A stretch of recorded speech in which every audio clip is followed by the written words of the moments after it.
الحناش انواع، يعني كل نوع وشنو تيدير في الكلب. التأثير ديالو على الكلب خطير، يقدر الكلب ديالك يموت غير بهاد الحناشات.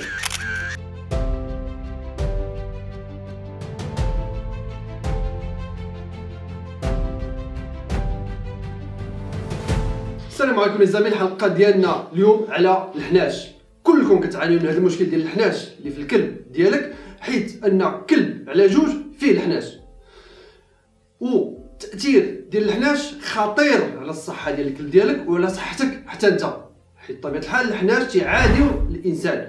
غنشوفوا هادشي كامل في هاد الفيديو هادي، خليكم معنا حتى الاخر، وما تنساوش كما العاده النصيحه اليوم في الاخر ديال الحلقه هادي.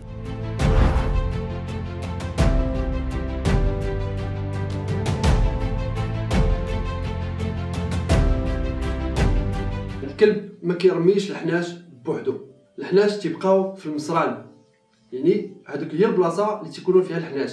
الكلب ملي كتشوف مثلا الحناش خرجوا مع الكلب في كاكا ديالو مثلا، ولا ملي كيرد الكلب وخرجوا الحناش، معنيتها ان الكلب عمر، يعني البلاصه اللي تيكونوا فيها الحناش عمرات، ما كيبقاوش فين يلقاو فين يتخشاو، دونك كيخرجوا. مع الخروج ديال الكلب تيخرج داك الحناش. الكلب ما عمرو ما تيخرج الحناش بوحدو، اولا تقول مثلا راه تياكل الربيع، ولا شي حد يقول لك راه تياكل الربيع مزيان ليه باش يرمي الحناش، كون متاكد بان الكلب يعني ما تيرميش الحناش بالربيع ولا بشي حاجه واحده اخرى.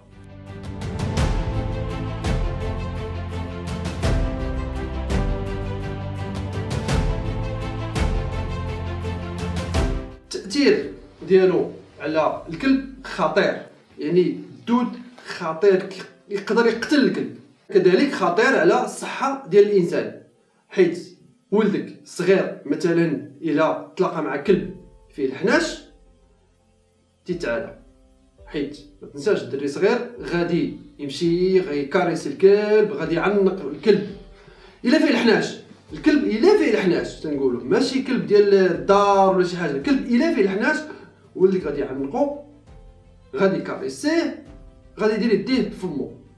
اذا ملي كيدير الدري صغير ملي كيدير يديه بفمو، تاكد بان هنا دخل الاف ديال البيض ديال الحناش دخلوا في الكرش ديالو، دونك كيتاثر الولد بزاف بالحناش ديال الكلب.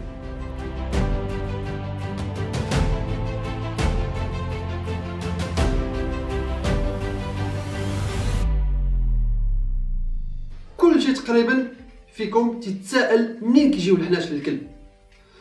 الكلب يقدر يجيب الحناش من بزاف ديال المصادر، اولهم من عند مو، الا مو فيها الحناش كدوزهم لولدها اوتوماتيك، وكتقدر دوزهم له في الحليب. ثاني حاجه، اولا الكلب الا كلا شي كاكا ديال شي حاجه اخرى، يعني شي بقره ولا كلا هذاك، يعني الا كان مطلوق خرجتيه وطلقتيه غيلقاها غياكلها، اولا الا كلا من الارض، اولا الا كان كينقي راسو، يعني الشعر ديالو فيه البيض ديال دوك الحناش، تيلحسهم تيصيفط داك البيض.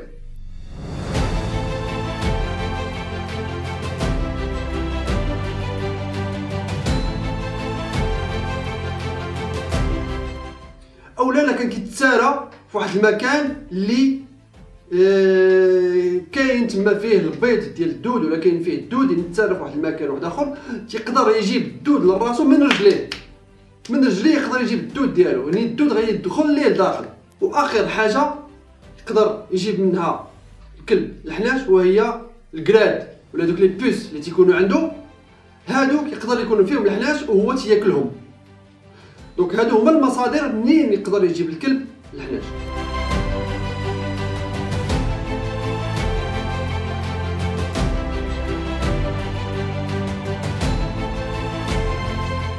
الحناش اللي تيكون في الكلب كاين جوج ديال الاشكال، يعني كاين الشكل الاولاني اللي تيكون الحنش داير، وكاين الشكل الثاني اللي كيكون الحنش مزرح، يعني بحال الروزه، بحال الروز، الشكل ديال الروز بحال الشكل ديال الروز، تيكون الحنش طويل. الحنش المدور كيتسماو لي نيماتود، والحنش اللي مزرح كيتسماو لي سيستود. هاد الانواع ولا هاد الاشكال ديال الحناش فيها بزاف ديال الانواع. مثلا الا خدينا النوع ديال لي زاسكاريد، هاد النوع هذا كتلقى الحنش داير وكيوصل الطول ديالو حتى ل 20 سنتيمتر، يعني كتلقى فيه مثلا 10 سنتيمتر، ومن حدو تيكبر ملي كيولي كيبلغ كيولي ادولت الحنش كتلقى فيه 20 سنتيمتر. وكاين واحد النوع اخر ديال الحناش كيتسماو لي تريشور، هاد النوع هذا كيوصل حتى ل 4 سنتيمتر ديال الطول ديال الحنش. وكاين واحد النوع اخر ديال الحنش اللي كيوصل حتى ل 80 سنتيمتر، هادو كيتسماو لي ديبيليديوم. يعني هاد النوع ديال الحناش لي ديبيليديوم كيوصل الطول ديال الحنش حتى ل 80 سنتيمتر.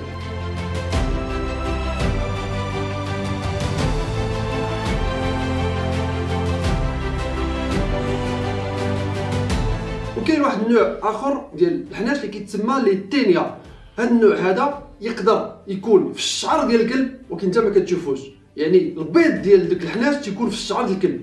يعني ملي كيجي ولدك صغير ولا شي واحد مثلا شي بيرسون فراجيل، شي راجل كبير مثلا ولا شي حاجه، تيقيس الكلب تيكاريسي الكلب مثلا ولا تيعنقو ولا شي حاجه، تيهز داك البيض. يعني مثلا دري صغير غيدير يديه في فمو اوتوماتيكمون تيدوز داك البيض. ملي كيدوز داك البيض دوك الحناش فين كيستقروا في الكبده ديال الدري الصغير، اولا كيستقروا في لي بومون اللي تيشكل واحد المرض خطير عند الانسان. يعني هاد النوع ديال الحناش ما تيكونش غير في الكلاب، تيكون حتى في القطوط، غير هو ما تيكونش تيبان لك بالعين المجرده.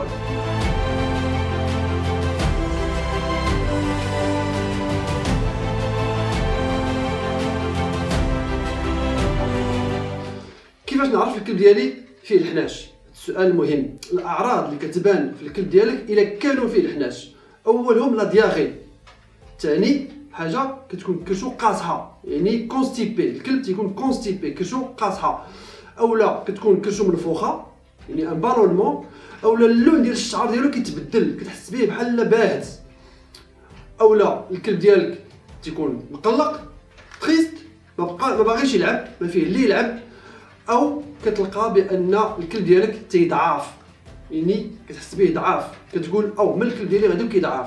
اذا الكلب ديالك في هذه الحاله هذه عامر بالحناش وخصك تداويه في اقرب وقت ممكن.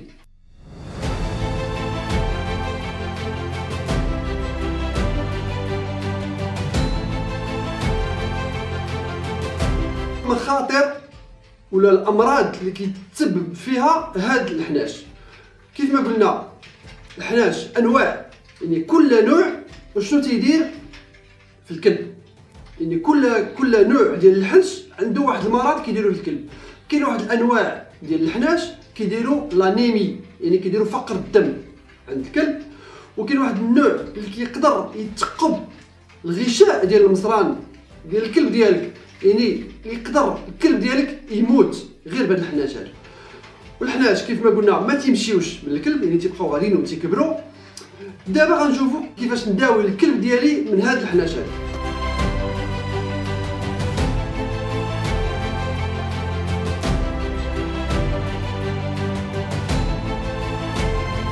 كيفاش نداوي كلبي من الحناش؟ يعني في اقرب وقت ممكن خصك تمشي تداويه. الوغ الدواء الوحيد اللي كاين وهو كيتسمى لو فيرميفوج.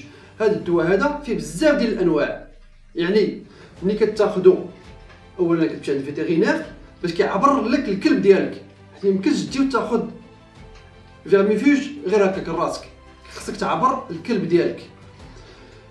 والطبيب هنايا الفيتيرينير كيعطيك الفيرميفوج المناسب للكلب ديالك على حسب لو بوا ديالو.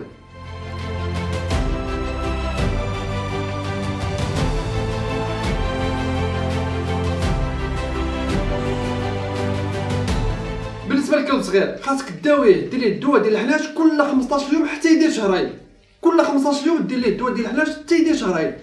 من شهرين حتى ل 6 شهور خاصك دير ليه الدواء ديال الحناش كل شهر. ومن 6 شهور للفوق خاصك داويه على حسب لاكتيفيتي ديال لو شيان، يعني الكلب ديالك مثلا غير في الدار ما تيخرج ما حتى شي حاجه، اولا الا عندك كلب ديال الصياده كتصيد كيخرج للغابه كيهز شي حاجه فيها هذا البيض ديال الدود مثلا ولا شي حاجه، اولا كتخرجوا تسالي مره كدير للغابه كدير لهنا كتلاقى كلاب اخرين اكسيتيرا. هنا خاصك داويه 2 مرات في العام اولا 4 المرات في العام، اللي على حسب الكلب والاكتيفيتي ديال الكلب.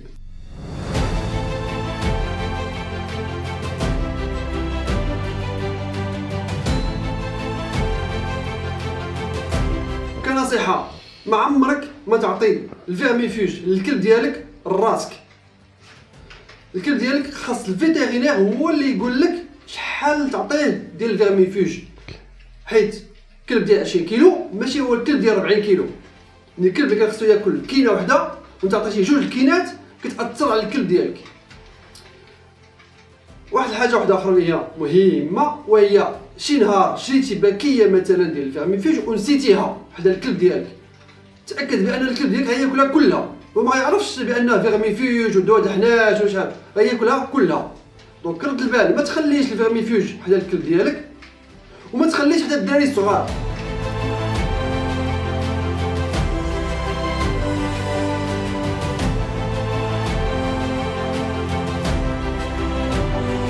يعني الا فتي لا دوز ديال الفيرميفوج اللي خاصك تعطي للكلب ديالك كتاثر عليه سلبيا. يعني شنو تيولي الكلب ديالك؟ الكلب ديالك كيولي كيترعد، كيولي فيه دياغي، كيولي كيرد، كيولي كيريق بزاف.